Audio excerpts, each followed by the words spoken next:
podcast. Okay. I said podcast. Hello and welcome back and welcome to Dark Alignment. Dark Alignment. We are a true crime astrology podcast, and I'm Brittney. And I'm Amy, also Eruca Rose on Instagram. And I am at Britt_Oakley on Instagram, and then you can find the podcast on Instagram at Dark Alignment and on Facebook. And YouTube. Which is where most of you have been listening. So we have some exciting news, you guys. This has been a long time coming, but we are officially on Spotify. So we've expanded the platform officially, and Amy gets all the credit for that. She really has done a great job. No, Thank you. You sent me some ideas on how to do it too. I mean, I don't have the skills, but I will come across an idea and I know how to pass information along to Amy, who can then use the information because it's lost on me. But really excited. That's big news for us. So check us out on there. Yes. Got all our audio only, which is kind of a different experience. It is a different listening experience without visual. I kind of like it. I kind of like it. Speaking of visual, we have special setup today. So I guess last time we talked about Jodi Arias, and also the episode thing.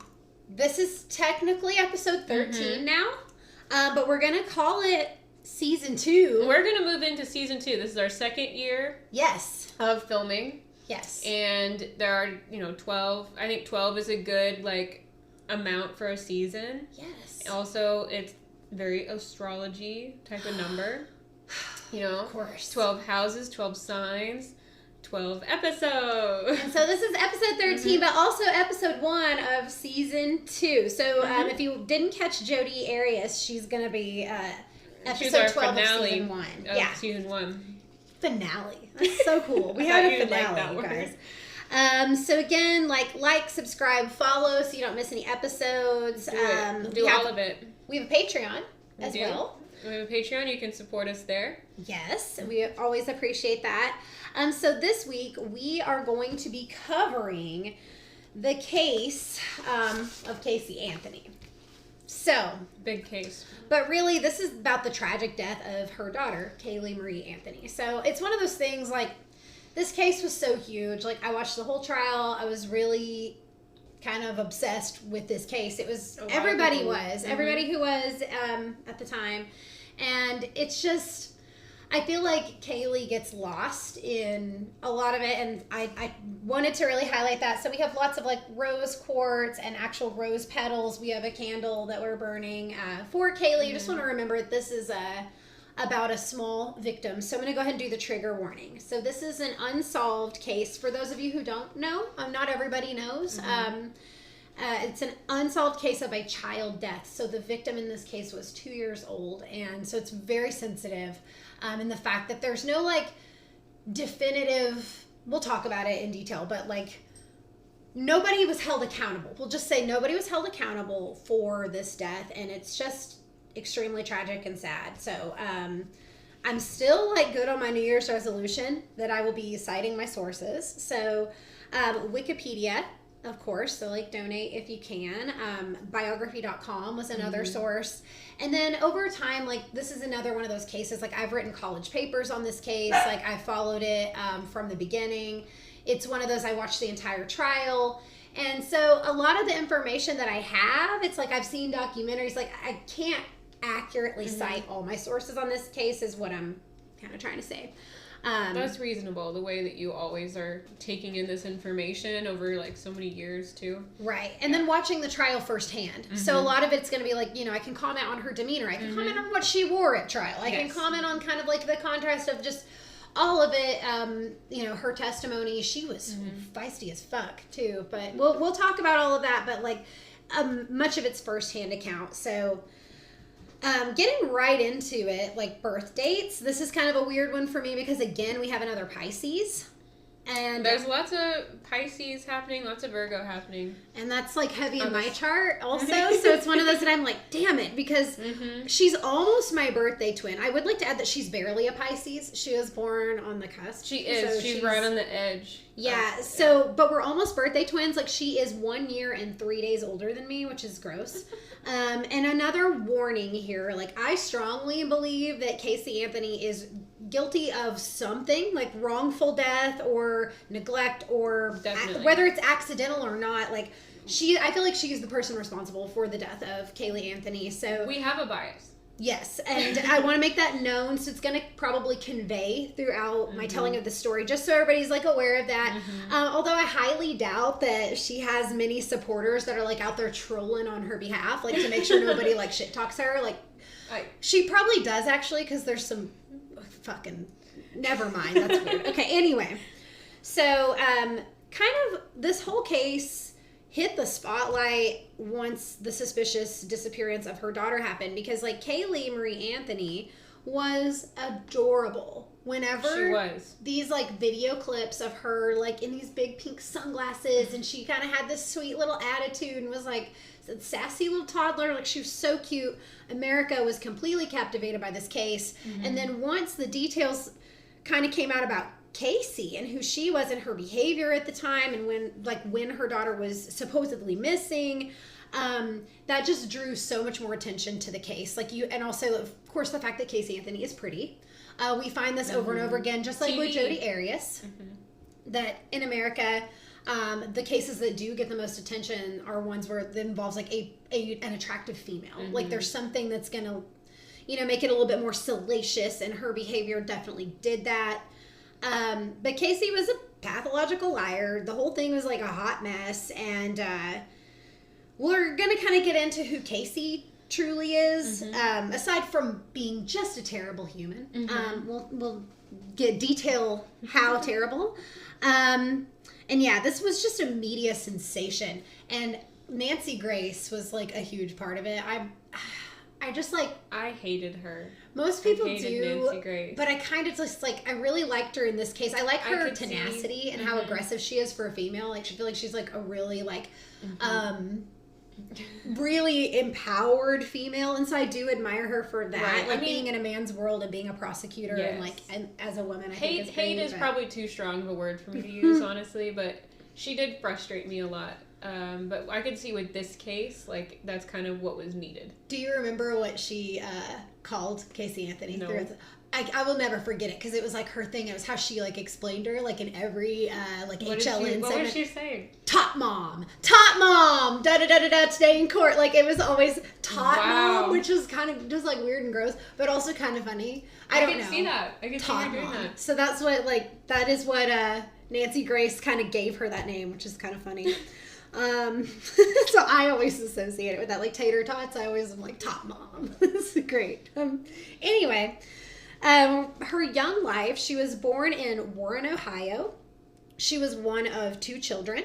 Her parents were Cindy and George Anthony. They were extremely public throughout the entire case, so you'll hear a lot about them. So George Anthony actually worked in law enforcement for a long time. So interesting for later. That's going to come up. Casey was described as a bright, personable little girl. She had lots of friends, pretty ordinary life. But her friends say that she started lying back in, like, high school. So this is kind of a pattern. This section is called Lies on Lies on Lies. So she kind of maxed out on big lies when it came time for her high school graduation. Have you heard anything about this before? I'm not sure. Because this is, I think it just kind of sets up, like, her character and kind of how it makes a lot of sense when you hear this and, like, how she behaved during the case, which is why I think it's relevant. Ooh. So Casey had failed her classes, and she knew well in advance that she wasn't going to fucking graduate. But she let her mom send out invitations. She accepted a ton of gifts from people. And this sounds familiar. She kept the lie going literally as long as she could. So here we go. It's like graduation day. Cindy and George Anthony show up with Casey's grandparents, only to discover that she was several credits short of graduating and wasn't going to. So ironically, instead of punishing her, her mom, Cindy, swooped in and helped her come up with a cover story. So, like, how it was a big misunderstanding and it was, like, on the part of the school. So, we see that, like, really enabling behavior from Cindy right away. And I guarantee this was not the first time that something like this had happened. I agree. Because you don't start there. Right. Yeah. Right. So that tells you a lot about the mother-daughter relationship that they had, too. Like, so Cindy was willing to kind of, like, make a fool of herself, in a sense, to, like, protect Casey and whatever Casey had done it. But it was almost like it was all about saving face. And, like, rather than be like, well, okay, Casey's a mess. Like, it's no, like, it wasn't her fault. Like, it's already that. And so, now, was it Casey or another case where the girl, like, skipped college or something for, like, an extended period of time and her parents helped, like, anyway? Have you heard anything about her being in college?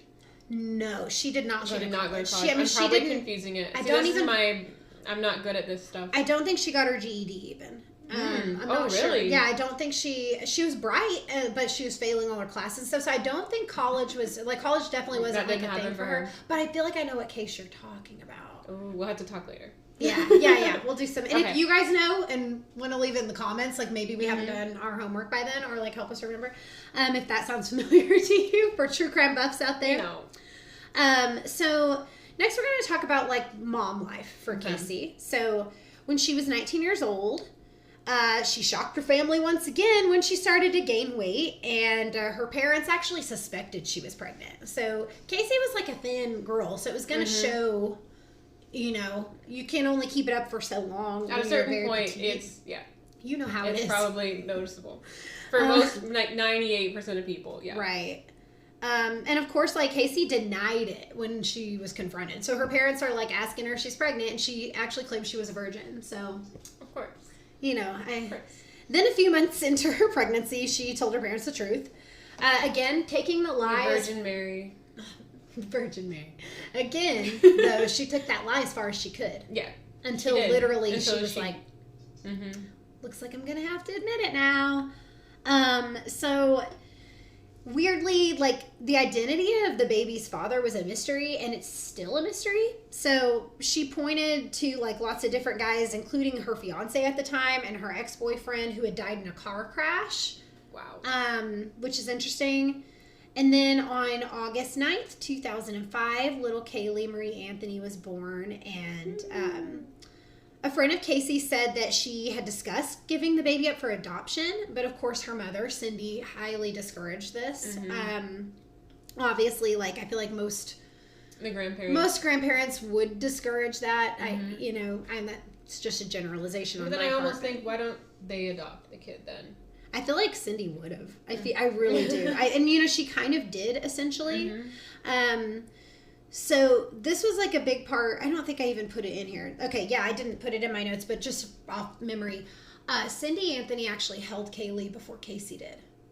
Wow. Yeah, Cindy Anthony, she talks about it in a documentary where she's like, I knew it was kind of wrong of me, but I knew I needed to hold that baby. Like, so Cindy kind of assumed that motherly role, and that Casey always kind of held some resentment, supposedly, according to Cindy, about that moment of, like, mom holding the child before her. So that tells you a little bit more about kind of the dynamic, and also, like, how much Cindy did not want this child to go up for adoption. And then for the next several years, Casey and CAYLEE both lived with George and Cindy in Orlando. And then, like, Casey's fiance at the time kind of acted as father. He thought that CAYLEE might actually be his, too, despite knowing that the time of her conception made it impossible. Like, he says in interviews, like, he knew it wasn't, but just, it's almost like that wanting to believe it kind of thing. And I'm sure he had a connection with CAYLEE at that point. Everybody who met this child had a connection with her. Actually, like, Casey's friends talk about what it was like to have CAYLEE around, that she was always around, and that she always had, like, her little bag with her on her shoulder and her little sunglasses, and that she'd just be like, hey, dudes, like, that she was a really, like, fun child. Which makes sense. She's a Leo. Like, she's fun. Yeah, she's very cute. She seemed like just based off of her chart, she seems like such a sweetheart. Like fun. And anyway, go ahead. Yeah, the little videos of her, like, that's seriously, like, the most heartbreaking thing about this case. Again, like, paying attention to the fact that this poor child is a victim. But, you know, like, they're living with grandparents. So Casey has a lot of help, actually, in the caretaking of CAYLEE. So that's working out well for her. But they did end up getting a DNA test, and Casey's fiance, whose name was Jesse, was confirmed as, like, not CAYLEE's father, just like an episode of Maury. He's not the father. And then the identity is just never known, and it's just kind of crazy. I'm personally all for ladies living their best life, but, like, you can't even narrow it down. Like, sure, but, like, do you, but I guess it's just kind of surprising to me that she, either, like, it makes me think maybe she was embarrassed about who the real father was, possibly, or maybe she just didn't know. But knowing Casey, she probably did know, and it was, like, a thing. You know what I mean? Like, what if it was somebody, like, really controversial? I don't know. Then, yeah. I don't know. I feel like she's just... I wouldn't trust her to actually not know. Right. I feel like she does know. But I could be wrong. All right. So this next section, a trigger warning again. We're about to get into some heavy shit. So kind of prepare yourselves. This is all really sensitive. So on July 13th, 2008, Cindy and George Anthony receive a letter saying that Casey's car was in a tow yard, which I'm sure is one of the many joys of parenting, is getting a phone call like that. Like, hi, you're like late teenage, 19-year-old, 20-ish. I think she's 21 at this point. Your daughter is, we've got her car here. So when George went to pick up the car at the impound lot, he found Casey's purse inside. CAYLEE's car seat and toys were both still in the car too. And a strong smell of decomposition coming from the trunk, which is a huge red flag, and reminding everybody that George Anthony was in law enforcement. He would know what decomposition smelled like. That would be something familiar, you know, for anybody working in the police force. Like, that's something in your career. If you are doing it long term, you're most likely going to come in contact with that smell at some point, and it is different than other smells. So her parents were like freaking the fuck out too when they find the car and they find the purse there. Like they think automatically something's happened to both of them. So then they found Casey at the home of her boyfriend at the time, Tony Lazzaro. And they went and picked her up and, like, brought her home. So they tracked her ass down, brought her home. And he actually gives a really fascinating interview that's definitely worth watching. So if you guys want a deeper dive into kind of firsthand accounts of what this whole time frame was like from his perspective, it's pretty cool because she was kind of staying there the entire time that CAYLEE was missing. So it's interesting. It's interesting insight on kind of some underground shit here. But basically, her mom picks her up. Casey breaks down. She tells her, and her brother Lee is also there, that she had left CAYLEE with a nanny named Zenaida Gonzalez in Orlando on June 16th. And this was like, she had said that this like random woman who was like the babysitter had kidnapped her toddler. So, like, the time frame here is fucking insane. So we're going to go ahead and jump to the investigation. Shit officially hits the fan July 15th. CAYLEE was reported missing in a 911 call made by Cindy, who said she had not seen her grandchild for 31 fucking days. Whoa. And then, so I've heard the 911 call. Okay. It's heavy. But then she goes on to say that Casey's car smelled like a dead body. Her exact words in this interview, she's panicked. Like, Cindy is fucking panicked on the phone. Sure. She's throwing Casey under the bus, which is kind of awesome, considering like how she'd always covered up for her. Yeah, but when CAYLEE's involved...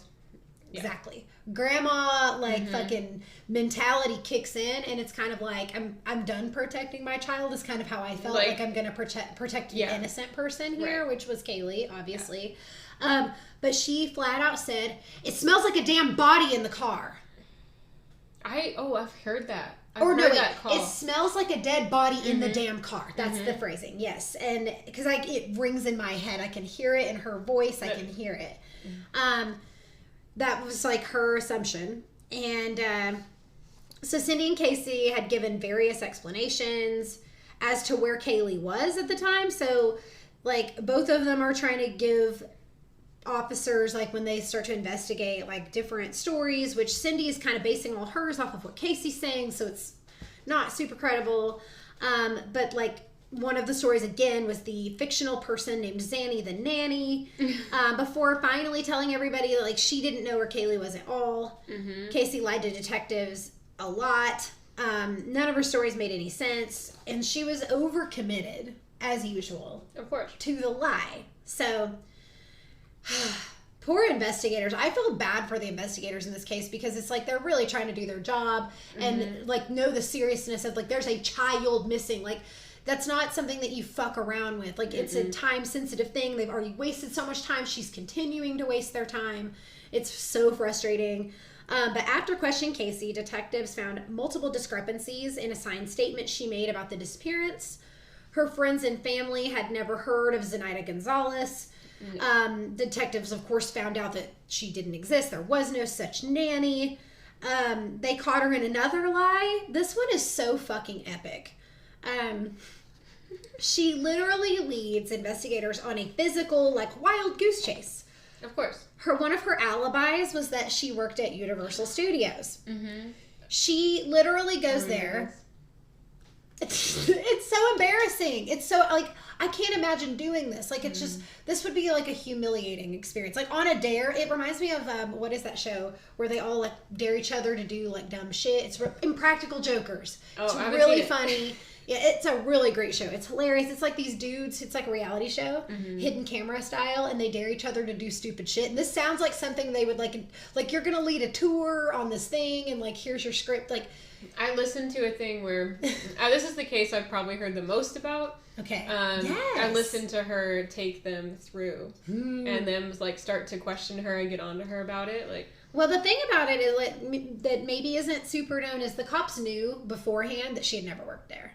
So they were just kind of honestly seeing, like, how far she would go and, like, her behavior. They were more interested in seeing how she acted and what she did. So she kind of walked straight into a trap, really. She thought she was smarter than everybody. So she's, like, leading them around the theme park. Like, they walk in to the building and there's, like, cops.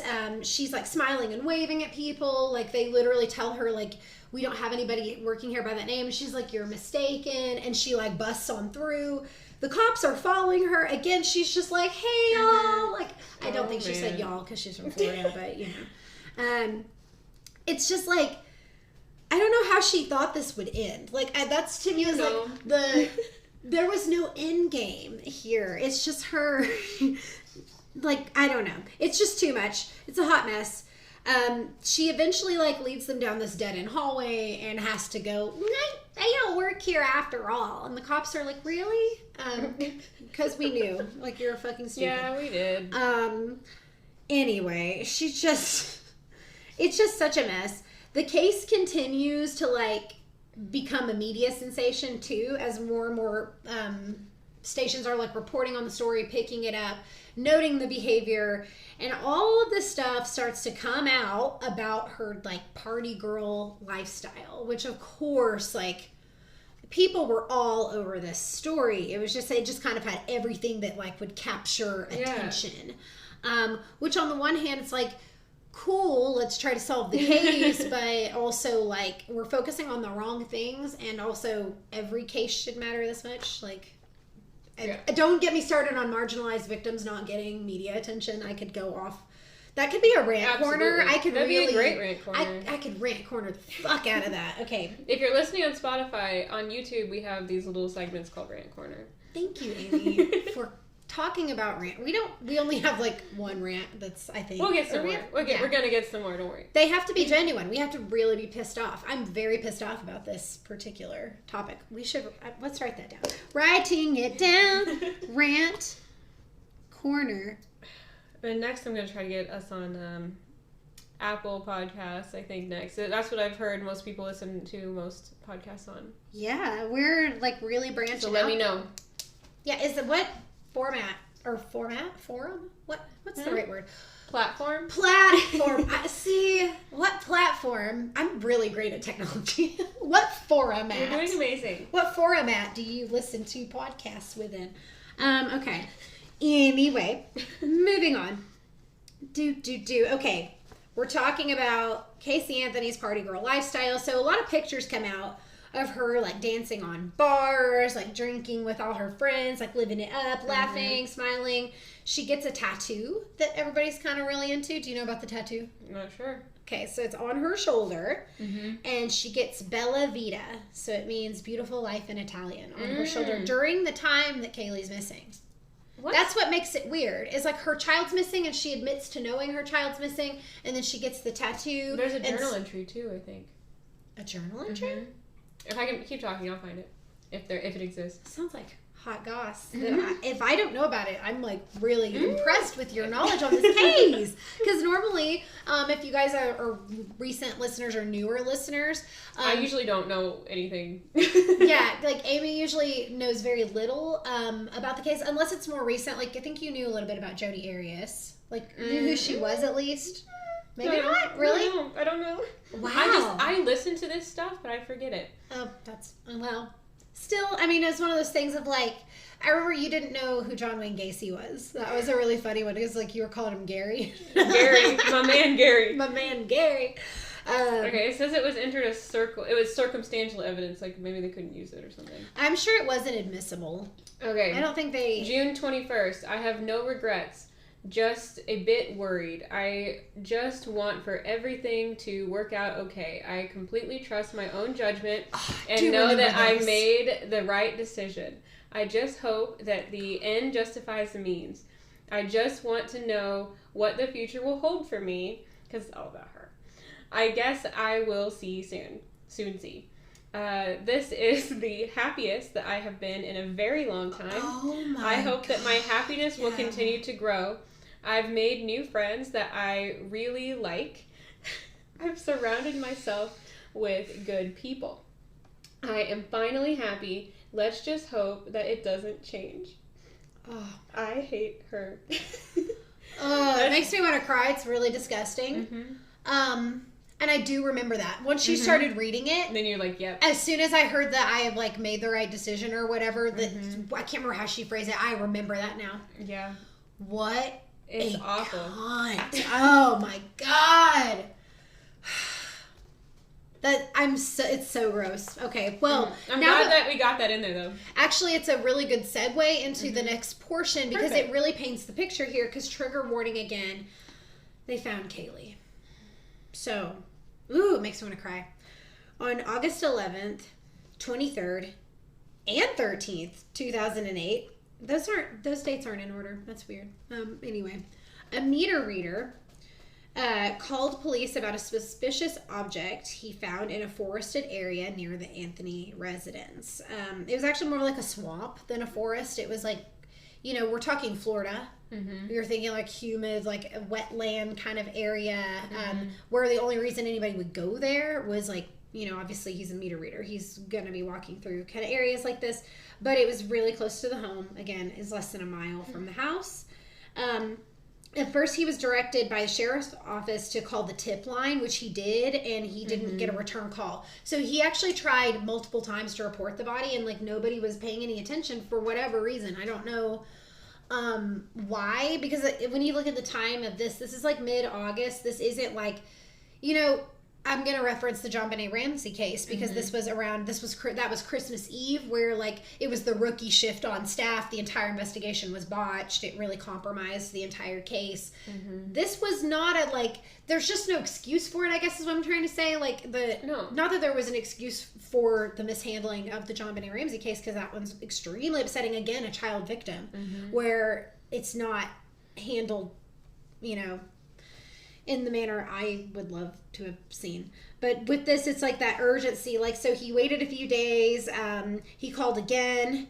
Eventually, on his third try, he was met by 2 police officers and reported them that he had seen what appeared to be a skull near a gray bag. So like a trash bag. And on that occasion, the officer conducted a short search. He said he didn't see anything. And then again, this was August. Now, December 11th, the meter reader, I believe is Roy, I think is his first name. His last name is Cronk. I want to say Roy Cronk. I hope I'm not wrong, but please forgive me if I am. He called the police again. That's like 4 fucking months later. The cops searched the area again, And they find the remains of CAYLEE in a trash bag, which is so upsetting. So, of course, like, investigators come out in, like, teams. They recover some duct tape, which was hanging from a little bit of hair that was attached to the skull, and there was some tissue still left on the skull, despite, like, the extended decomposition. I've seen the image. It's really, really sad. It's really fucking upsetting. Then over the next 4 days, they continue to find more bones in the area where the body was initially discovered. So, of course, like, when you're talking about remains and you're talking about a wooded area, animals are going to kind of come through and scatter. It's just, like, hard to talk about because obviously this is a child victim. Super upsetting. But on December 19th, 2008, the medical examiner confirmed that the remains were those of CAYLEE Anthony. The death was ruled a homicide, and the cause of death was listed as undetermined. So that was the big mystery with all this. So we're going to go ahead and transition into the trial. We already talked about Casey's, like, the investigation, her behavior. So all this was going on, and then they find the body just as they're going to trial, which is really great timing. Especially, like, for those of you who don't really know kind of, like, legal stuff, like, habeas corpus is literally, like, the body of evidence. So to prove a crime happened, like, you have to have that, yeah. But obviously with a child, it's easy to do. When a child's missing for an extended time, it's not considered that CAYLEE, a 2-year-old, started a new life somewhere and, like, left town. But in a case where you're talking about, like, the Lacey Peterson case, where you have an adult who goes missing, I wrote a college paper about this one too. Of course I did. Where it was one of those things where had they not had her body, the bodies not washed up on shore, and had they not been discovered, it may have been impossible or difficult to prove that a crime had even occurred, because Lacey was an adult woman, although very pregnant, and although like, the disappearance would have been suspicious regardless. It was one of those things without the body. Having a body makes it, you know, able to prove that there was, in fact, a death or a crime committed. So, sorry to go off on, like, a little bit of a legal tangent. I just think that's kind of important to talk about, like, how quickly these two things, like, occurred together. So, she was charged with murder, first-degree murder, in October 2008. And, of course, she pleaded not guilty. The trial lasted for 6 weeks. And the trial didn't happen until 2011, so it was right around the same time as Jodi Arias, who I believe her trial was 2012. So this was, because I watched both of them very closely, and they were really close together. I do remember that. So I didn't miss a fucking thing, really. I mean, of this trial, I was really glued to it. I was consumed by it, and I don't know. Anyway, the prosecution sought the death penalty because Florida is a death penalty state, and they alleged that Casey, her motive was to free herself from parental responsibilities, murdering her daughter by administering chloroform and applying duct tape. So that is what the defense, or that is what the prosecution, that's what they laid out in the state versus Casey Anthony. So the defense team, led by Jose Baez, countered that with a really kind of shocking opening statement. This is, I think, where the case fell apart, like, right from the beginning. I don't think the prosecution, they did not see this coming at all. They were completely blindsided by this. And it kind of made it just set the tone for the rest of the trial. And I think this is exactly why she ended up being, I hate even saying it, found not guilty. For those of you who don't know, spoiler alert, this bitch. But somehow.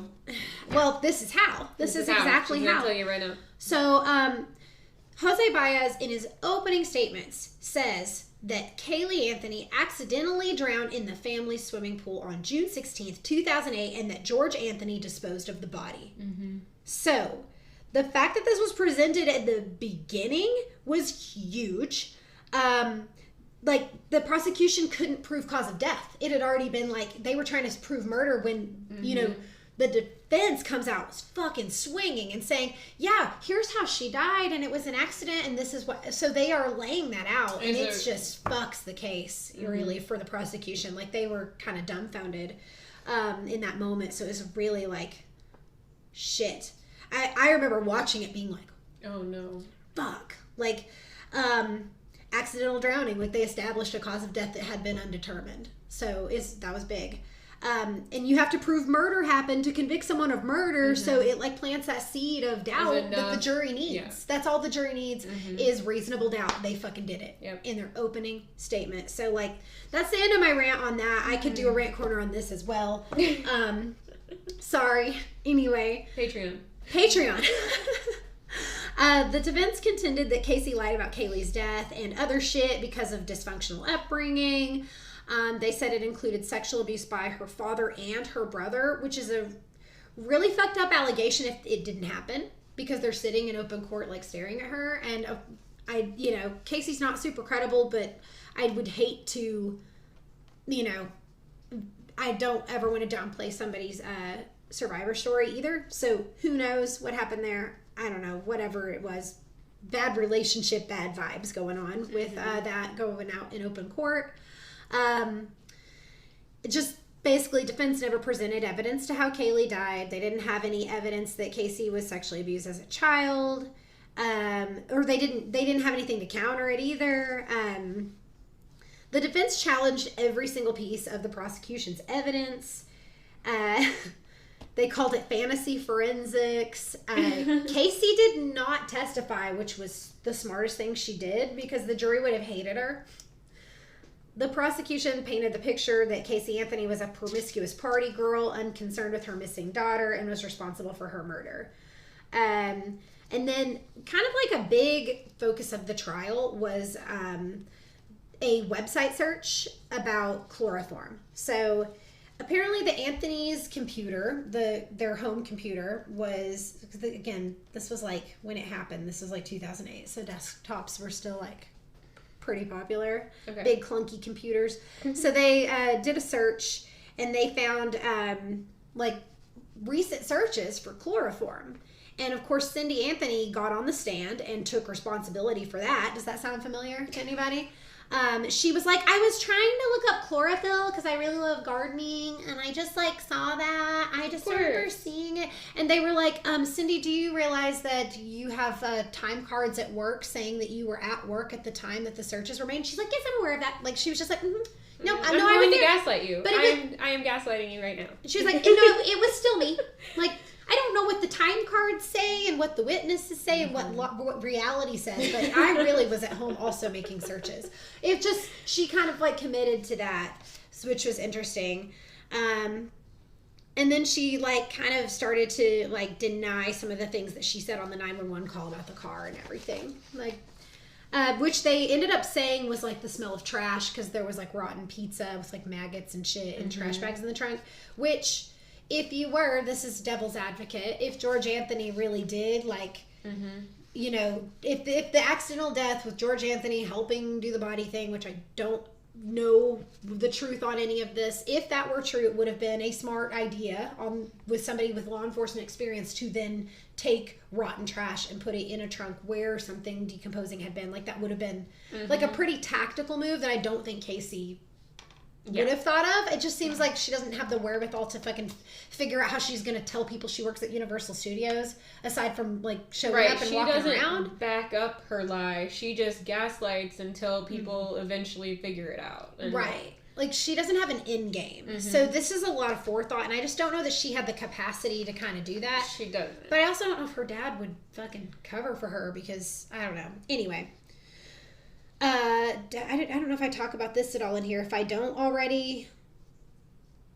Okay, nope. I do talk about it. Sorry. I didn't want to jump ahead by just, like, rambling, because I do have an outline that I try to follow. So, the verdict. On July 5th, 2011, the jury found Casey not guilty of first-degree murder, aggravated child abuse, or aggravated manslaughter of a child, but she was found guilty of 4 misdemeanor counts of providing false information to a law enforcement officer. So, with credit for time served, she was released on July 17th, 2011. So just, like a 2-ish weeks after the fucking verdict. America was pissed. People were protesting outside the jail, yelling, baby killer. Like, everybody was real fucking mad. A Florida appeals court overturned 2 of the misdemeanor convictions as well. Again, the not guilty verdict didn't go over well. The public was fucking outraged. People were complaining that the jury misunderstood the meaning of reasonable doubt. Others said the prosecution relied too heavily on the defendant's like poor moral character and unable to show like how the victim died. Like again, the whole case became about Casey Anthony and not about CAYLEE. I think kind of was like a bad part of it. Like her character, everybody knew she was garbage, but weren't proving that she committed this crime. Like obviously she was a shitty person, like that, you know, aside from this entire incident, there's enough evidence to prove that. So it's just, and also there wasn't like great evidence. I really wish the prosecution would have proven their case so fucking badly. I wish that.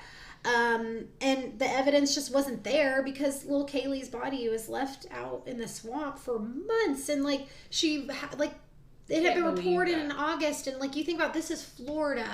This is not it, like, you know, if you think about it, this was somewhere like Wisconsin. It got really cold in the winter and kind of preserved some of that and like prevented some more decomp, but it was just, they had very little to work with by the time she was discovered, which is just so unfair because a sweet little girl lost her life and no one's being held accountable, and there was no justice for CAYLEE Marie Anthony, in my opinion. Like, this is a real tragedy. That's really the ultimate tragedy of this case, in my opinion.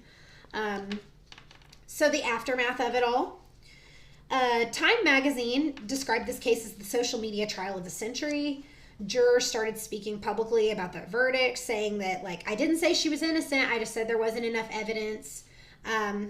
If you can't prove what the crime was, you can't determine what a punishment should be. Another juror said they believed that George Anthony was dishonest, and the jury was like sick to their stomachs, like when they had to give like the not guilty verdict. It just like everything was like really bad.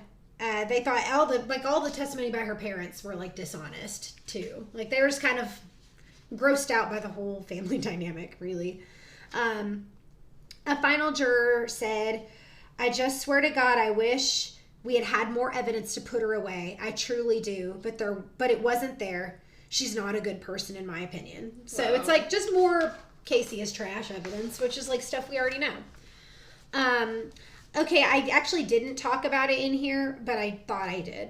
Earlier, what I was going to say as another thing that happened that cast a lot of attention on this trial is while it was happening, George Anthony attempted to commit suicide. Whoa. So and he left a note, and in the note it said things like, I'm going to be with CAYLEE now, and like very much people weren't sure. Like, he talks about it in an interview that I've seen, and kind of his words on it was like he was just so distraught by the way everything was going with the trial, the accusations against him about the being part of it, and then his daughter was accusing him of like sexual abuse, and then he had lost his grandchild, and just kind of everything. He said that it just all got to him. It was too much, and that he did want to die. He didn't, obviously, but I could see that. But that he did, and other people saw it as like he was guilty of something. Right. So, you know, not sure which is true, but obviously this was a person who was experiencing a lot of psychological grief either way. Yeah. For whatever the motive was. Like, you know, anyone who attempts to take their life is somebody who's suffering psychologically from something, you know, severely, where that is the way out that you're you know, entertaining and thinking about, like, that's going to be the way. So now we've talked about kind of all the bummer shit. Here's some more bummer shit. Let's hear what Casey is doing now. What's she up to? Because she's out in the world, you guys. Like, she's fucking out there, living her life. She could be watching. She probably is. Like, she's actually such a narcissist. She's probably fucking watching this right now. Leo rising. Oh, is she really? Nice. Nice. Nice. On brand. Okay, so she left for an undisclosed location not long after the verdict. On August 12th, she was ordered to return back to Florida to serve a supervised probation sentence for an unrelated check fraud conviction. When she pleaded guilty to that charge in January 2010, the judge in that case wanted Casey to serve her probation after the proceedings in the murder case concluded, because of course they expected that to like probably go through, so they weren't gonna like charge her with this other petty shit when there's like, you know, a murder trial. Like, it's obviously gonna you know, be more important. An error in sentencing documents allowed her to serve her probation while awaiting trial, though, so it was already served. But she served out like the supervised probation in an undisclosed location. After all the threats against her life, the Department of Corrections didn't enter her information into the parolee database. It was like a threat to her safety. And obviously they're not going to do witness protection for her. Like, I feel like nobody's really caring that much about her shit. And then her parents issued a statement not long after this that Casey would not be living in their home. So they're publicly like, don't associate us with that. Which is crazy for your parents to do after, like, they really were supportive of her during the case and everything. So that's pretty wild. It's just like a public burn, which is funny. And then, according to the Huffington Post, she was reportedly working with her probation officer to take online college classes. So this is the college thing you were talking about. But that, like, didn't work out. She had to live a life of seclusion either way. She can't be, like, going out in public because everybody fucking hates her. And she's really recognizable. Like, she's not, like, you somebody recognize her. She's very distinctive appearance. And she's even, like, dyed her hair and stuff. Like, I've seen her with, like, blonde hair. Like, it's still so her. You can tell. She had to file for bankruptcy eventually. Just kind of all the lawsuits and, like, civil suits. The main one was, like, the Zenaida Gonzalez case. This is funny. Here's a quote from her. In the spring of 2017, she gave a series of exclusive interviews to the Associated Press, claiming to this day that she doesn't know how CAYLEE died, adding, "I don't give a shit about what anybody thinks of me. I don't care about that. I never will. I'm okay with myself. I sleep pretty good at night." Obviously, she is okay with herself. Even in her journal, she said so. She is. And I guess the Associated Press that did the interview said that it was, like, revealing and bizarre and contradictory, like, all the things she was saying, and it just kind of raised more questions than answers about the case. But Casey currently lives and works with Patrick McKenna, the private detective who led to the investigation. He led the whole thing for her defense team. So I bet they're totally fucking. Just totally. I can see it. I feel like she kind of, I don't know. I feel like that's kind of like how she... I watched part of the trial with him. I could see it. Her and Jose Baez totally were, like, her actual defense attorney. Like, it was confirmed. Like, sources were coming out saying that that's how she was, like, paying for her legal stuff and shit. So there was a lot of allegations about that. So everyone hates this bitch. Against Zenaida Gonzalez sued Casey for defamation. I've seen interviews with this poor woman. It's awful. Like, people think that she's a baby murderer. Like, people really, she lost her job. Like, her fucking name was ruined. Everybody she told people that this woman just happened to be named Zenaida Gonzalez. That sounds like Zanny. I don't know how Casey came up with all this shit. That's so many lies. Kind of wild. Because at one point, like, the police, when they were investigating her, like, Casey said that she lived in this apartment. The police go to this apartment complex in Florida. They find out that, like, she had never lived there, had never been on record. The past, like, 3 tenants weren't that name. Like, Casey was making it all up. But I don't know. This poor woman was, like, just went through hell. Casey's parents super fucking hate her. They did a whole interview series on A&E. And it's called Casey Anthony's Parents Speak. So you can actually hear a lot from them. They showed off the room where Casey grew up. They visit the sites where, like, CAYLEE's remains were found. So it's like a whole thing. They talk about being the most hated family in the United States. It's just rough. Like, they lashed out a lot at the media during that time. It was just so crazy. Yeah, I could see that. So, here at the very end, like, something kind of positive kind of took place. Like, to end on a little bit of a lighter note, like, obviously there's nothing light about what happened here. This case is total tragedy in every possible way. But the aftermath of the trial brought a lot of different bills in different states for CAYLEE's law. So it makes it a felony for a parent or legal guardian not to report a missing child within 24 hours. So there you go. Now it's a crime. So if you, like, because Casey let this go for 31 fucking days, that she could have been charged with that had this law, obviously this law exists because absolutely. of this case. But in 2012, Florida Governor Rick Scott signed CAYLEE's bill into law.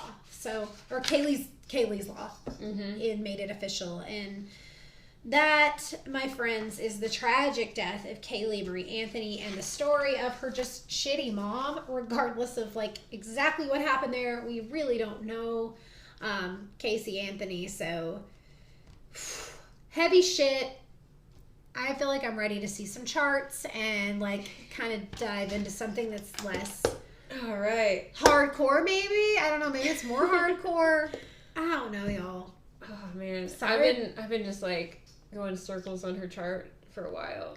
My notes started Your out notes organized. are great. Like they look so They good. started out organized, and as I went, they never stay organized. I'm gonna when say- I take chart notes. Oh man, They okay. still look organized to me. I think they're beautiful. Thanks. So, all right, we're gonna All right, chart it up.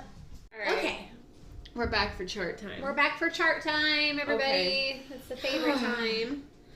Here all we right, go. here we go. Kick it off. Man, I have a lot about her chart. I am also going to pull up CAYLEE's chart. Awesome. I think we'll go through Casey's first, and then CAYLEE's. And I also have this asteroid analysis of her chart and her trial chart. If any of you guys want to check that out, that'll be on Patreon later. And then she has some bonus material as I well. have some great bonus. She's putting on Patreon. It's for kind this of going to case. be like all the shit I wanted to say about this case that I didn't get to, down to like what she wore to trial. Like, I have opinions, you guys. She As has you a know. lot. There's going to be more content. It's going to be called Casey's Looks, and we're going to, is that how you, Lukes? Lukes. You know, when you put the W in there. Mhm. Y'all. Okay. Anyway, Patreon. Perfect. Perfect. All Okay. right. All right, so we have Casey Anthony. Her birth date is March 19th, 1986. She was born in Warren, Ohio. Ohio is such a funny state to me. Ohio. Why is it funny? I mean, like Ohio. Oh, hi. I don't know. Oh, I just, yeah. That's how. Yeah, that's Oh, exactly hi. it. You personified it. And she was born at 3:10 p.m. And her sun sign is Pisces. Her moon is in Cancer. Her rising is Leo, and her midheaven is Taurus. And I'm putting that in the intro because her daughter is also a Leo rising with a midheaven in Taurus. Nice. I just thought that was interesting. Yes. So I feel like right off the bat, I said earlier too, like her having a Leo rising, it kind of gives, not everyone that has a Leo rising is going to be like this, but it can kind of make this kind of narcissistic flair in somebody, kind of like this unjustified self-importance. Because some people, I think, could maybe see themselves as, they could have self-importance because they're really proud of something they did. Like, they feel like they earned it in a way. So now they think highly of themselves. Not really with this placement, because it's just your rising. It's not really like who you are. You know, it's your persona. It's like a mask.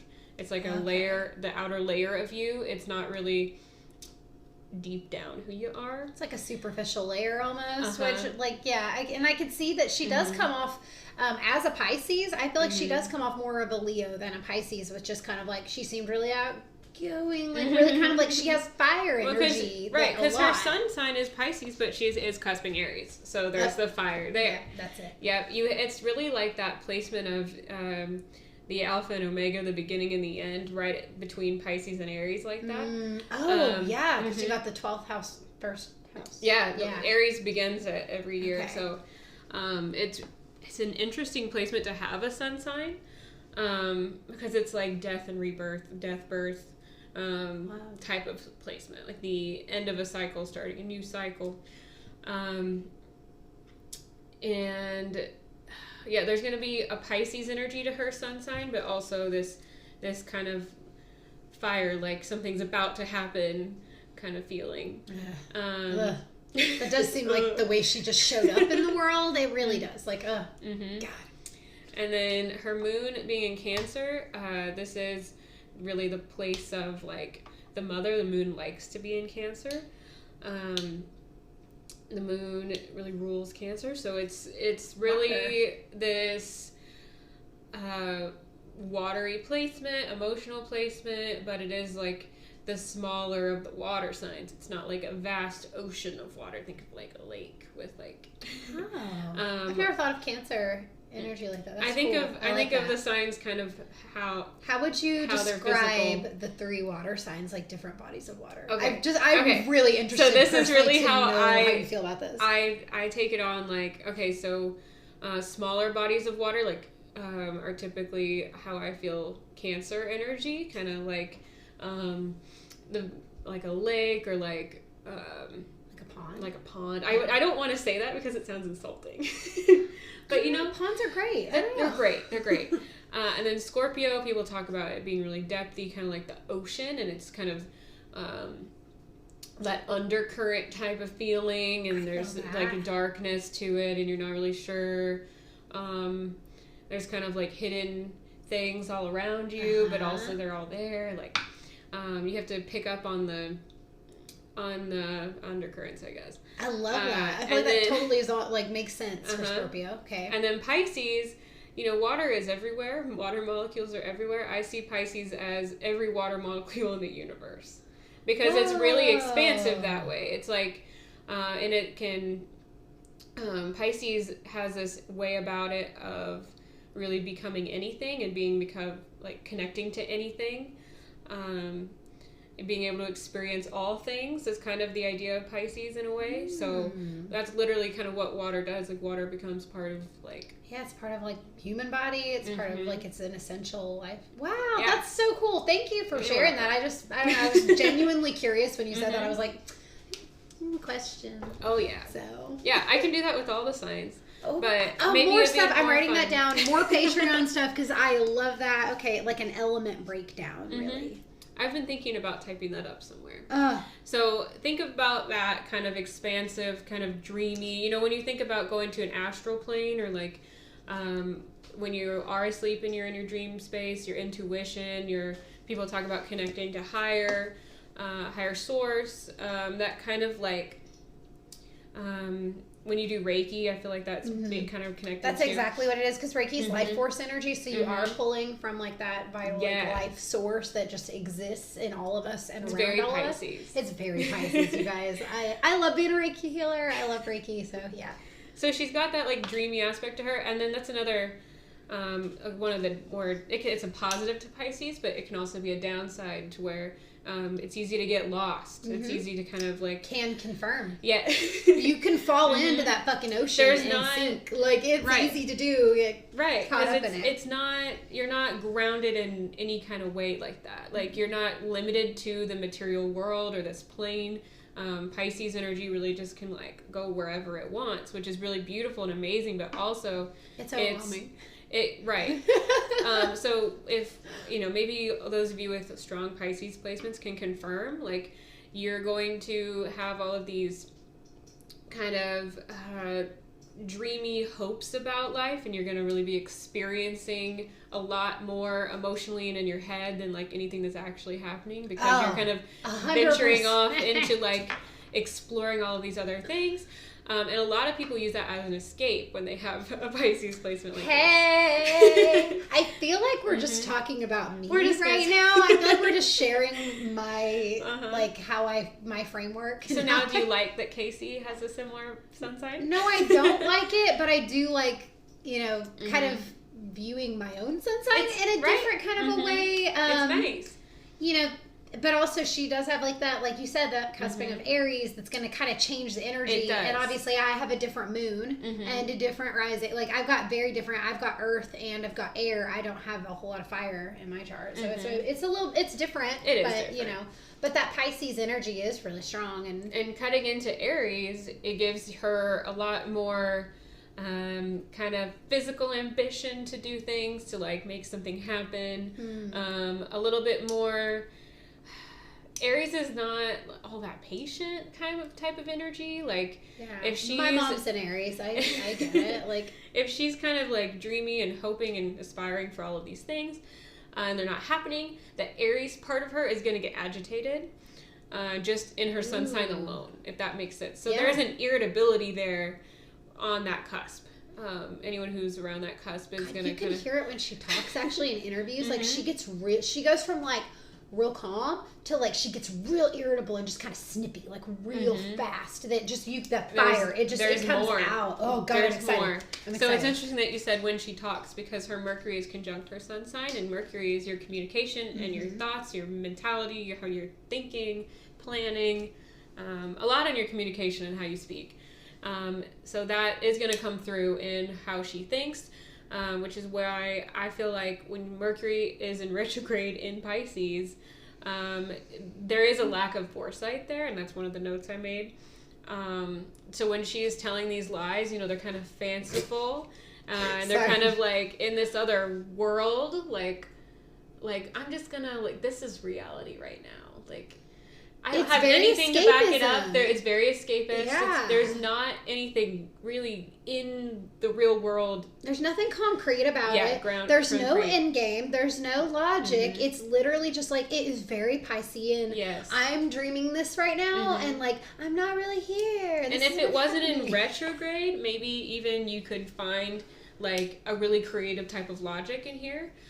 But when it's in retrograde, that's just really not the case, and that's part of her identity being conjunct her sun sign.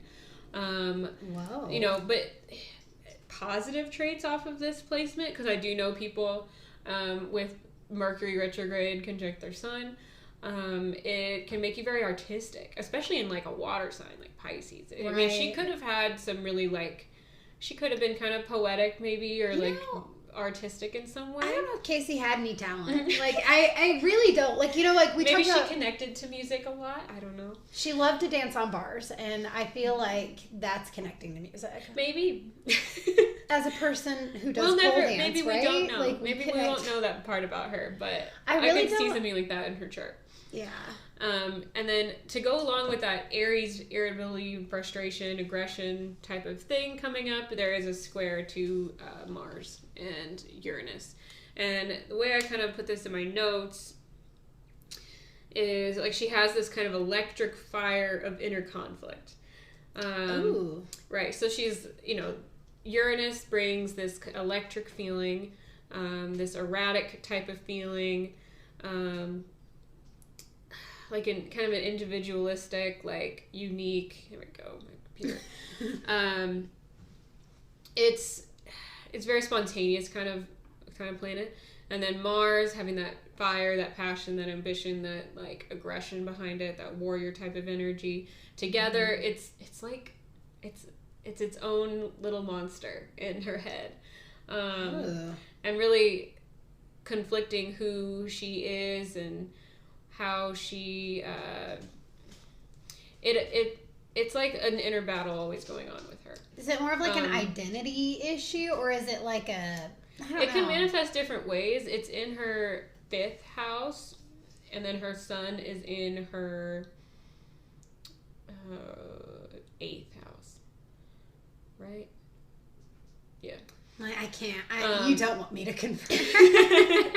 I have Roman numerals on here, and I just like to double check before I say it. So, with her sun in her 8th house, it really puts her in this place of kind of like a scorpionic place, as well as the Piscean, where she's in this place of transformation, which is another thing I took note on in another part of her chart.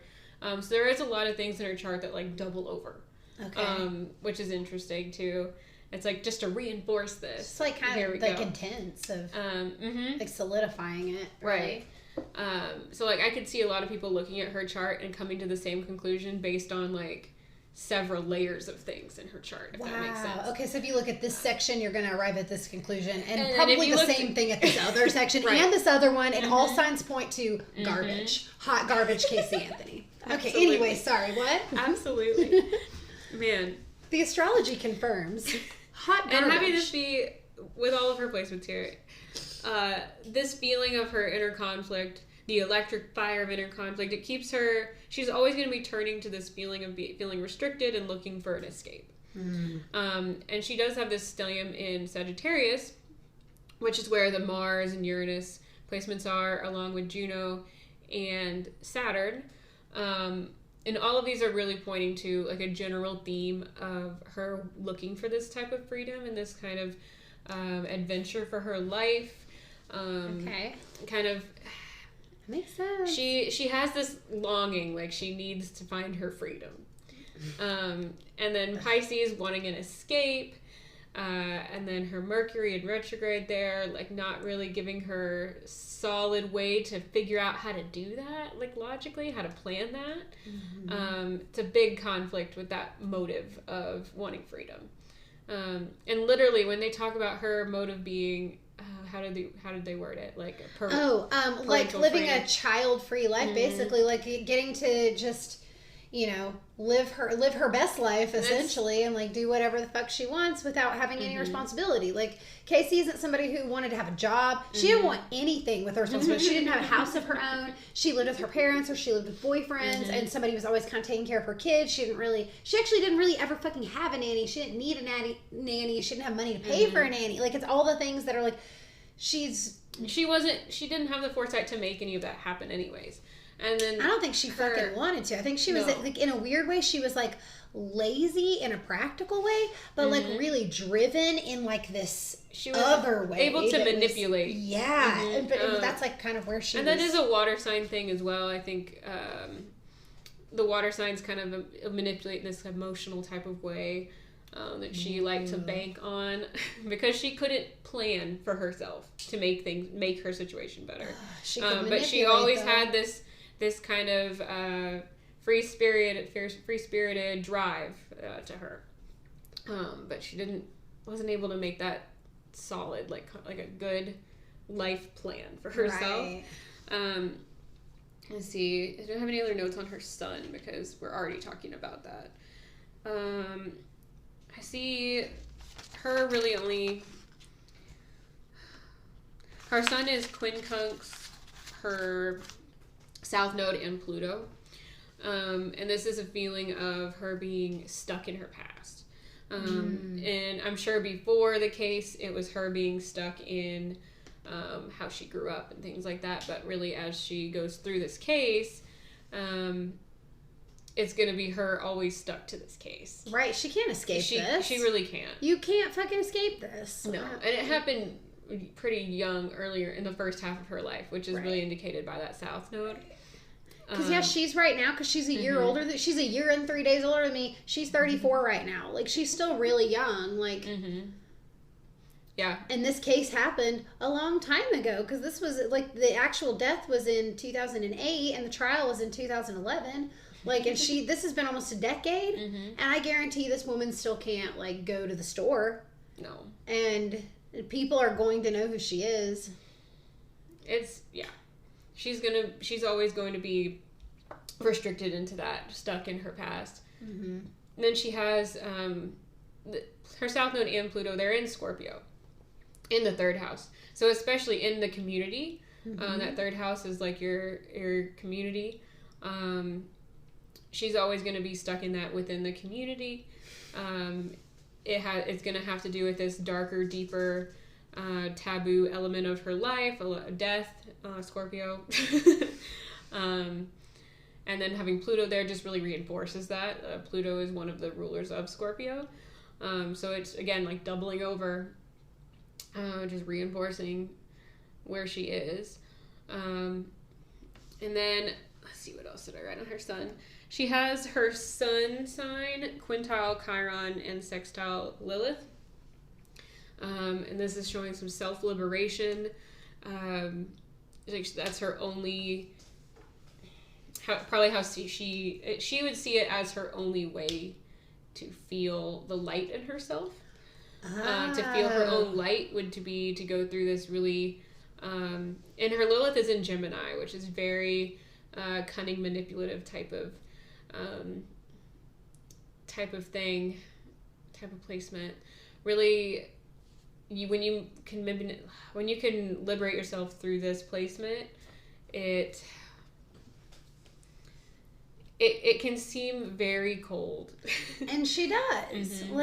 And really, like, two-faced. Really, like, she's putting on facade. You know, sometimes I like to call Gemini like the car salesman, because it's like they're putting on a show for you. They're putting on a thing. Yeah. And like you can tell, but that's kind of the PG way to say like how she was manipulating and like liberating herself. And that's how she came out in that interview, like one of the last ones, the one from 2017, where she was saying like flat out, I'm okay with myself and I sleep pretty good at night. It's like, who are you trying to convince though? And she probably like puts on like a little bit different like side she's of herself every time when she was like that, you know, anytime in any like recording of it, her talking to anybody, whether it was her parents, whether it was an interviewer, like she just was like had this kind of bitchy undertone with everything, and she'd be like, no, listen,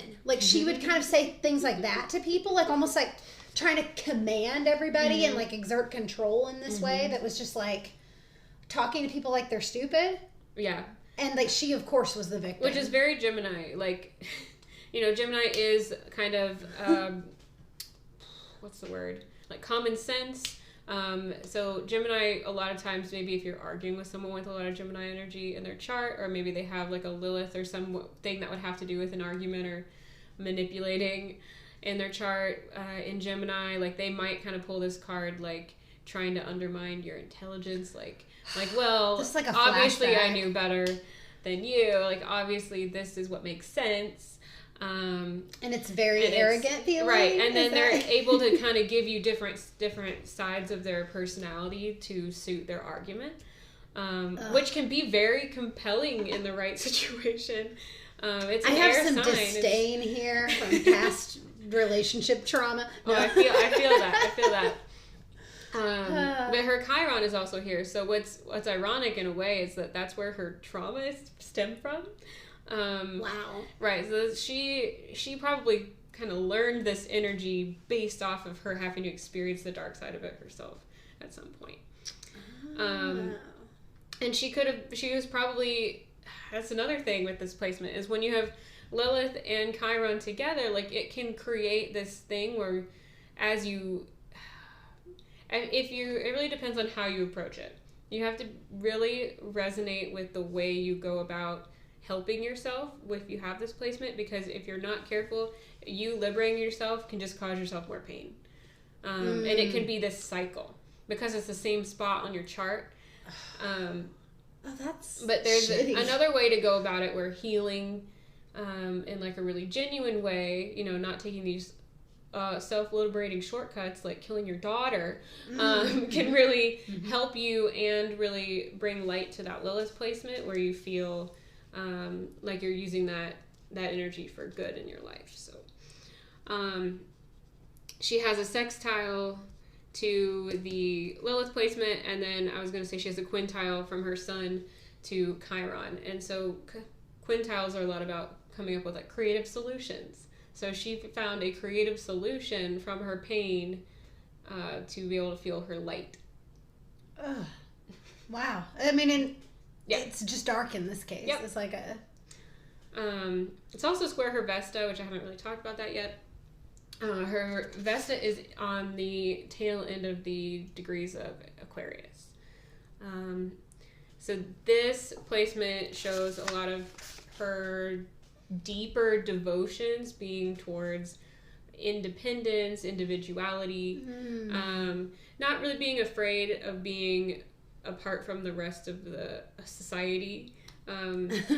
You know, there's like a unique quality to Aquarius, and it's okay with being different, you know, and I kind of see that come out in her, because when she's talking about like, well, I don't care what you guys think, blah, blah, blah, because deep down, like in her deepest self, like the energy she as a soul is devoted to doesn't care if she's like conforming with everyone else.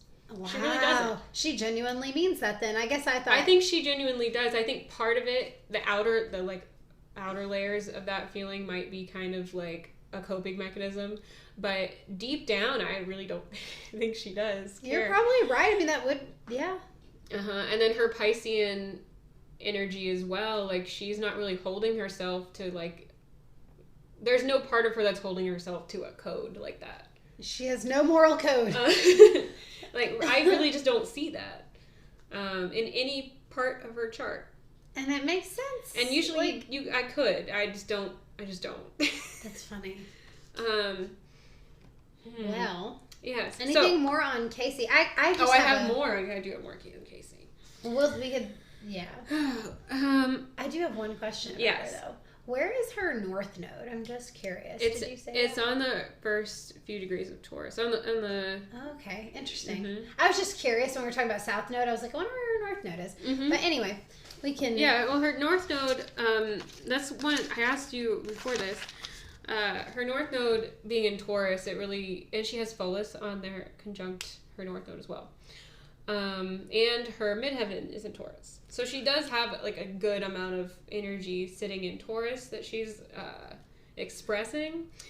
And this is really showing like her looking to build a sense of comfort and stability for her life. I just don't think she really had any skills to get her there in any other way aside from manipulating people. Mm-hmm. We talked about how she's like a user, like a moocher. You said leech. I said earlier. Leech. I feel like it's the most appropriate. I just feel like she's kind of a leech. Mm-hmm. On it's kind of like the world, really. Mm-hmm. Like because she has a sense of self-worth. She really does, and she knows what she wants in a way, but like she's determined to get it, but she's not going to work for it. Or not in like the way that, not an integrous way. Like, yes. I mean, she'll work for it, but not in a way that involves any sort of morals, integrity, like standards, or like you said, she doesn't give a fuck about society's. If this was a better intentioned situation, I could see her maybe having, like being, if she was going to be honest, having like an sugar daddy situation. Like there's a materialistic aspect to this that is just, that it could have gone okay, but it didn't, in my opinion. Right. And she's also going to be very stubborn in her lies. You know, Taurus is known for being pretty stubborn in general. All the signs can be stubborn, but like Taurus has this thing about it where it's just like it's a bull. Yeah, exactly. They're kind of stuck in wherever they are. You know, whenever I talk about Taurus moons, it's almost like you're trudging through your emotions. You know, like everything is kind of like you're trudging through this like hard, earthy place. Like it just very bull-like. And that's like also going to create her being so stubborn in her lies. Like when she says something, she's going to hold to it as long as she can. Especially with Pholus being there. Or Pholus, again, if you haven't been watching and hearing me talk about Pholus, I think I've brought it up. You talk about it a lot. Yeah, yes, it makes everything more exaggerated wherever it is. I was about to say intense. I was going to try to pop quiz myself. Yeah. Which actually, like, I've come a long way because a year ago, I did not know my own ascendant sign. She's learned so much. I've learned a lot, and it's all just kind of been learning through you and having, like, examples. So anybody who's more of, like, a true crime buff than an astrology person, like, I hope it helps you guys. It helps me to learn it this way and connect it to a story. I think so. And connect it to, like, an energy and real events. I feel like it kind of helps. Because you can feel it. Translate, yeah. I want to talk about her moon for a minute, and then I'll move on to CAYLEE. Let's see, moon Cancer, correct? Yes, her moon was in Cancer, and it's conjunct Pallas. And Pallas is like this kind of colder, discerning energy. It's, think of like swords within the tarot. It's decisiveness. It's how you make hard choices. It's like a very mental space, and it's a really interesting place to have it in Cancer because you're using this kind of like cold, hard wisdom, like it's for the best type of thinking. You know, like when you're stuck in like between a rock and a hard place, you know, that's when Pallas comes out to help you make that type of decision. Okay. And that's how she approaches her emotions. Does that make sense? Like when she's feeling something, it's not always that she's thinking about it rather than feeling it, which is weird with Cancer because that's more of like a feeling. So she's like entering that more of like the air space, like the thought space, rather it's just thinking about emotions instead of feeling them. Is that kind and it almost makes everything seem more severe than it really is. She's overthinking it. It makes it very severe. Like it's because you can have an air moon and like contemplate your emotions. I have an air moon. And right, I have a Pisces sun with an air moon. Exactly. Yeah, so I get that. And you energy. those people might get really into psychology, be really interested in thinking about how they feel. But when Pallas is there, it almost makes it a more biting type of thing. A more like cutting thing where, like there's. It's like she's gonna say this really weird type of judgment, this really hard. It feels dichotomous to me. That's the word I keep getting. It feels really dichotomous. It feels like every emotion is probably like it's this or this. Like a very. It can't be this like watery area almost. It has to be like cut down the middle almost. I don't know. I'm right. If I went into the story of Pallas, like mythology wise, it might make more sense, and I can put that on adding that Patreon. to the story. Yes, I could go through the story of some of these major asteroids, and that might help some people really learn what they're about. Right, adding that to our list. So and this is also tied to. This is sextile her North Node. What's funny is everything that's affecting her emotions is also aspecting her North Node. So I won't go through and say like, oh, okay, this is also aspecting her North Node every time, because all of these placements are that I'm about to talk about. Her Pallas is, and it is funny that her moon is in the mother of the zodiac, the Cancer placement. And it really just shows this difficulty with her processing her emotions, because part of it is kind of trying to be fluid and everything, but then it just doesn't work that way with her. There is an opposition to Neptune up in Capricorn, which is not a fun place for Neptune to be. Neptune is dreaminess of Pisces, but it's in Capricorn, which is the concrete, very restricted type of always energy. think of dad. I'm like dad energy. I don't know. Like old conservative grandfather type of energy, I feel like. My grandfather was a Capricorn, and I love it. Like he was very like stern and by the book. Like, yeah, that's very much Capricorn. Rule and following. Saturn. Think of that type of character wherever you see Saturn on your chart, if you're looking at your own charts. Interesting. So with this opposition from her moon, she's going to have a lot of these really rigid delusions and illusions on motherhood and her own emotions. So she's having a hard time there. She also has a hard time feeling like she's able to serve in a nurturing way with her Ceres in retrograde in Virgo, where Virgo wants to take care of everyone else, and they really want to be of service. They want to be needed, and they want to do all that. And Ceres is a lot about how you're nurtured and how you feel nurtured, and your foundation for love and all of that. And being in retrograde makes it more reflective. So she knows this about herself, is the thing. She knows that she has a hard time being a nurturing mother, but she's also kind of having these illusions about it, like, well, maybe, I don't know. But I think, deep down she does know. Well, yeah, because I feel like she, knew motherhood wasn't for her, from the beginning. I think that's why she, lied about the pregnancy. I think that's why she, wanted, allegedly wanted to put CAYLEE up for adoption, And this is all forming a grand trine on her chart with her North Node as well, by the way. And trines are good, though, right? Or is it just good and strong? bad is very yeah, that's not good. Good and bad is not the best way to approach kind of energetic stuff, especially astrology. Some people will look at it that way, but it's really just whether the energy is flowing between these two places well, or if there's difficulty or a struggle.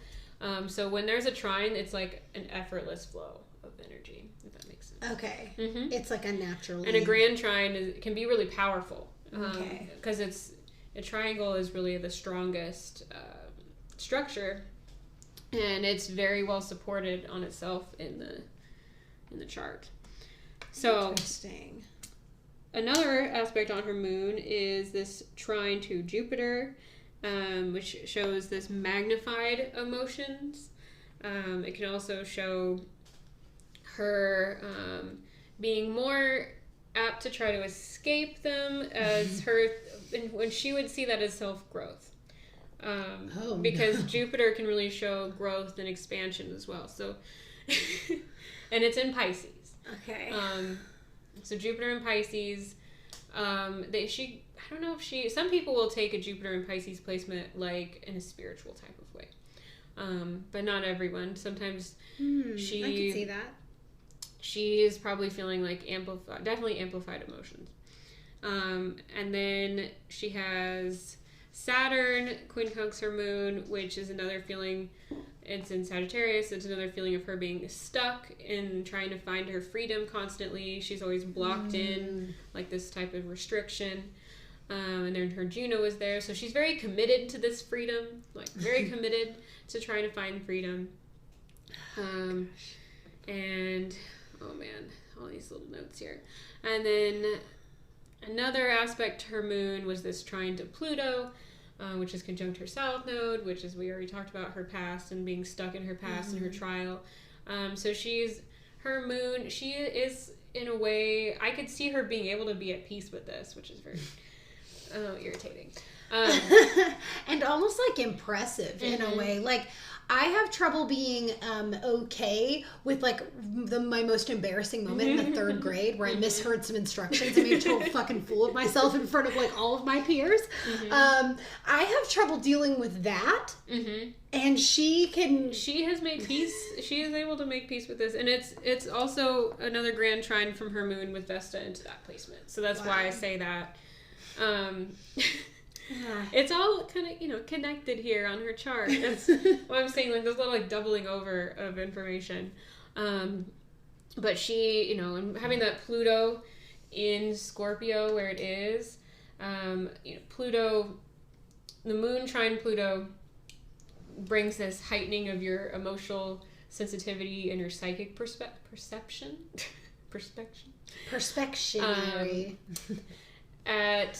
There's this ease to accessing darker depths of your subconscious, and you're even driven to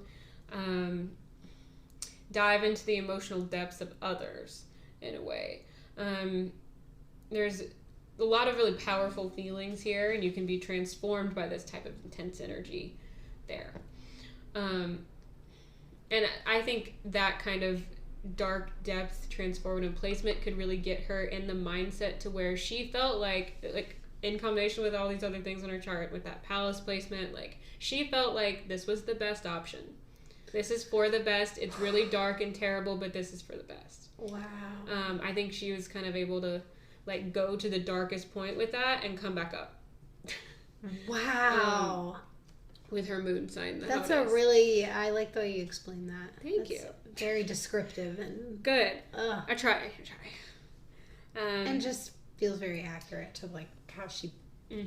Oh my god. I feel like looking at her chart, you can really see where her motivation is and where her loyalties lie with herself, like where her priorities were, and where she knew she was lacking, and she just wasn't gonna be a good mom. She just wasn't. I think she is weirdly at peace with herself over all of this. When what she should have done is she should have just fucking moved somewhere else and like left the life behind and left her sweet baby angel with like the people who loved her so much. That would have but obviously it didn't work out that way. But like I wish that would have been the ending. As shitty as that is for your mom to like up and leave, it would have been way better than what happened. Absolutely. Anything, probably would have been better than what happened, whatever the truth is. But I think so. Okay. I have CAYLEE's up now. Moving on to the sweet, tiny angel that... Speaking of, my son drew is that me an this apple? Yeah. On the next page. I didn't make any notes, but I've got that drawing. Did he write that? That looks like his... I wrote the word, but because he told me what he wrote. Oh! Okay. That is amazing. It does look Coda. Alright, so CAYLEE, she was born August 9th, 2005, in Orlando, Florida at 7:14 a.m. Her sun sign is a Leo, her moon is a Libra, her rising is a Leo, and her midheaven is Taurus as well.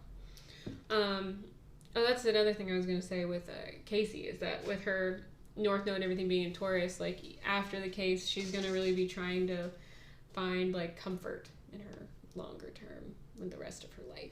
I'm sure she wants to be so comfortable. I know. At the expense of someone, I'm sure. Whoever that is right now, I feel bad for you, but also you suck because, enabling. Don't encourage her. Man, so what's really interesting about CAYLEE's chart is she has this stellium in Leo. Rising there, her sun there, she has Saturn there, and Mercury in retrograde there, and Lilith there. Wow. And it's all in her 12th house. None of it is in her first house. So that really shows this type of isolating, kind of imprisoned, kind of... also, 12th house is also the place of hidden talents. I don't know if you can really see where I'm going with this, but with, her going through this tragedy, literally her sun sign is there. She, where her mom's sun sign was in the 8th house, the one of, like, bringing on death, Right. where hers is in the 12th house of kind of being the one suffering, and isolated through this experience in this life and really coming to the end of it. And this is also a place where you'll see people who end up in prison have a lot of things in their 12th house. Where Casey did not have that. She did not have anything indicating like a long prison life in her chart. Wow. But, she has really been put in a bad place with her life here. And Saturn is really restricting there as well. It's very sad placement there. She has Mercury in retrograde, where she won't be able to, like, communicate this type of situation. She literally couldn't because she wasn't, like, developed enough. Poor kid. And then Lilith is there, where, she was kind of in another difficulty in, like, being able to stand up for herself or liberate herself. But in Leo, this is all showing how public this was. And this is how it's looked on several other charts that we've looked at, but with really public trials. Like, really people that were in the public the most had all of this Leo. Because the Black Dahlia, which was one of the most infamous cases, and that was, like, the whole thing was public, and she was a Leo, and that was, like, a big thing. Yeah, she had some really strong Leo placements, and this is, I feel like that's really reflective of how public this case was for CAYLEE. And her finding justice through that publicity. And now there's a law that, like, is out there forever, and, like, And, that's another way you can look at this, too, is that Lilith being there, where the publicity is what really saved her in a way. Not saved her life, but it saved her. And then the communication through the news and people looking at it and thinking about it is the Mercury placement there. And then the Saturn there is the new law. Like, really, you can look at it in several different layers, which is what, like, I love about astrology in a lot of ways. I mean, it's like, it's so sad, but it's like there was something beautiful and positive that came out of it. There's good and bad. Like, people are going to remember that sweet little girl, hopefully for a very, very long time, and not remember necessarily her mom, but remember that, that she was a victim that never got justice, and now lots of other children will hopefully, have justice because of this horrific event. Golly. And it looks like her South Node, her earliest part of her life, or, and most of her life was her early part of her life. She was so young. She has her Moon conjunct her South Node, and Jupiter in Pallas and Libra, and Libra is kind of a very pleasant placement. It can be kind of maybe placating with Pallas there, but in this case, I don't think she wasn't old enough to really take on that type of trait yet. But she having Jupiter there is a really benefic placement. I could see this being like such a sweet little girl. I really can. And then her North Node then being over in Aries, which is the aggression, and so her life path heading from this like sweet, innocent, like beautiful place over to this aggressive type of place where it would have ended.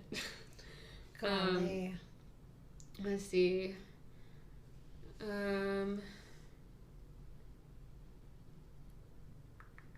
Her Chiron is in Capricorn, which is where her mom's Neptune delusion over motherhood thing was. Oh, that's interesting. So that's her trauma is her mother's delusions like that. Her issues with motherhood and issues with dealing with her emotions. That fucking sucks. Oh yeah. Do you have any questions on her chart? Because she was pretty little, so it's hard to really. I mean, I guess I pick up so much on that Leo energy because, like I've said, I've watched so many like little home videos of her and so many pictures, and I could see her being really into dress up and wanting to like have really like expressive play and like she seemed like it was almost she was always around adults too. This is the thing, is like I was an only child who was raised around all adults pretty much, and I was a performing child, and I guess I definitely like I conducted myself in a way that I could speak to adults as a small child. I have a good friend, and her daughter has always been like that, where she's never seemed like a kid. She's always felt like a little adult, like she's part of it, even though she was like, you know, obviously younger. She could hold her own like with adults, and CAYLEE, by the time she was 2, could do that. And that's what like a lot of like Casey's boyfriends had said, and friends. They were like, oh, everybody just loved CAYLEE. I mean, like she was so much fun, and she just like called everybody dude, and was just like, she was like almost like a little Michelle Tanner on Full House, where she had like the spunk and the cuteness and the fun, like the little sassy one-liners almost is what it seemed like, kind of that energy. That's all of her spunky Libra stellium, where she has a similar placement like you there. She has her moon and south node there, and that's why, and her palace there, which is a way I could see that as a way that would